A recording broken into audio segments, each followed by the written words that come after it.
It is August and we're still enjoying the summer, and I hope you are too. Welcome back to this month's Drinks with Darin. With a federal election looming and literally just around the corner in September, I thought it would be a great time to discuss government promises and really how it affects real estate values. Unlike the election edition of Drinks with Darin we did in 2019, which was straight from Parliament Hill in Ottawa, which was really cool, where we reviewed all the candidates' housing and real estate related promises, which were promises being the key word in that sentence. This month, I want to talk specifically about the Surrey Langley SkyTrain commitment, what has been pledged, and how you can take advantage of this opportunity. And whether you consider yourself an investor or just simply want to make great purchase decisions to improve your financial future, this is the video for you. Interesting stuff, right? Even if you don't think so, just nod your head and agree. Dog agrees with me in the background. As always in our Drinks with Darin videos, which the name of the series somewhat suggests that we're going to enjoy a drink together as well. Today I'm enjoying Easy Livin' Pilsner, produced by 101 Brewhouse Distillery from Gibsons, BC. This is a great, very easy drinking Pilsner, and I've been enjoying this one over the summer. And one of the other things that I really love about it is it's featured by Daniel Wesley, one of my favorite local artists to listen to, especially in the summertime. He's a Vancouver guy, so make sure you check him out and support his music as well. Before we move on with today's video, be sure to like this video and click the subscribe button to continue to get updates from us. We are releasing new value-added videos often now, and you definitely don't want to miss any of them. Also, it helps our channel grow, and we appreciate it. Do a guy a favor? So here is the scoop on SkyTrains. Back on July 9th of last month, Prime Minister Justin Trudeau made a stop in Surrey City Centre and announced a $1.3 billion in federal funding for the Surrey to Langley SkyTrain, which is an extension of the Expo line from Surrey City Centre to Langley Centre in one single phase. This is good for the economy, like really good. The provincial government will take jurisdiction over the SkyTrain project from TransLink and will lead in its design, procurement, and implementation. The awesome news is preliminary construction work is due to begin almost immediately, starting with the utilities relocation and clearing of land. Major construction is expected to begin late next year for completion in the middle of this decade. Some reports are suggesting that the SkyTrain extension will be covered in 2 phases rather than 1, but does it really matter? No. So this is all great news, and so often I get asked about the SkyTrain and how having this SkyTrain line extension might affect property values. I'm going to dive into a report produced by the Real Estate Investment Network, or REIN, that will certainly be interesting to you and you'll want to know about. REIN is a group of researchers and analysts who follow real estate throughout Canada, and they actually offer insights and investor coaching to help people make smart decisions when buying investment properties. This particular report was released back in November of 2014,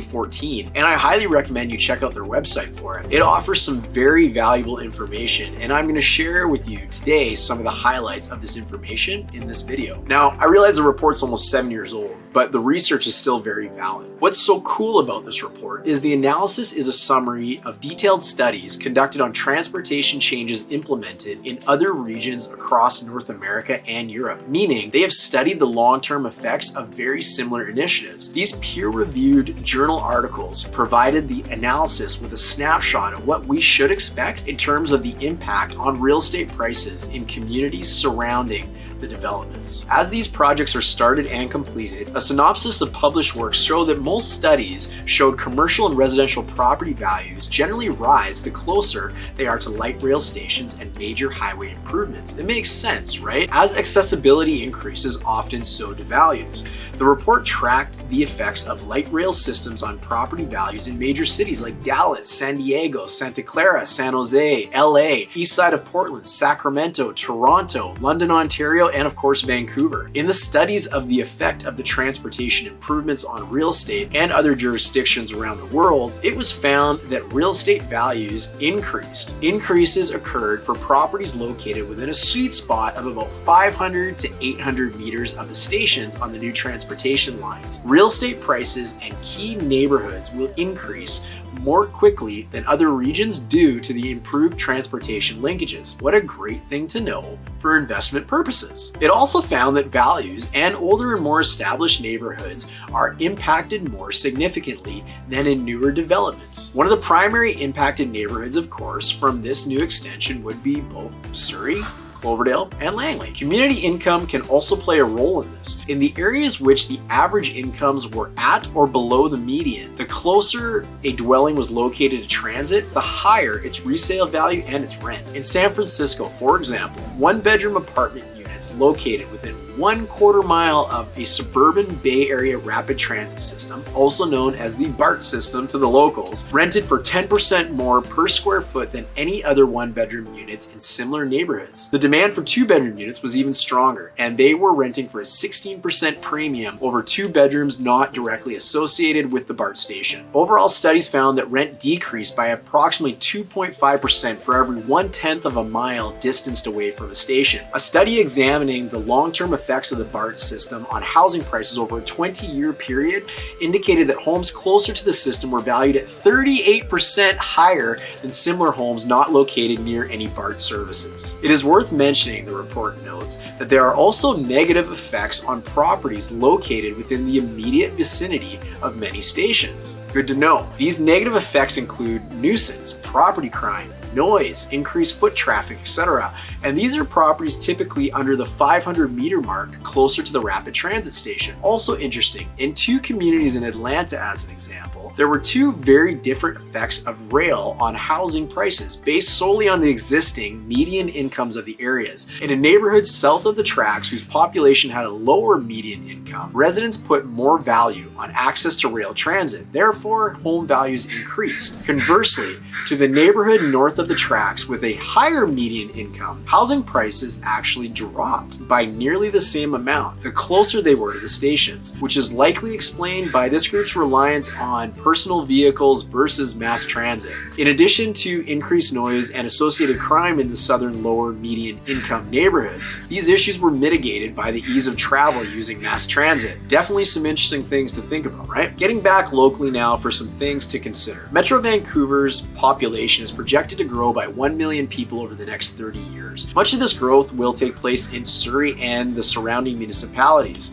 In fact, the population of Surrey is expected to grow to 750,000 people by 2041. And this means, is it a great time to invest in Surrey, Cloverdale, and Langley real estate? I would say so. For a list of where the new stations will be located in both phases 1 and 2 of the new SkyTrain extension, shoot us an email to homes@german.ca. Well, did you learn something today? Good. Now, let's quickly jump into the stats. In following the exact script that we have been preaching the last few months, condominiums had a minimal growth month over month with just a 1.03% increase.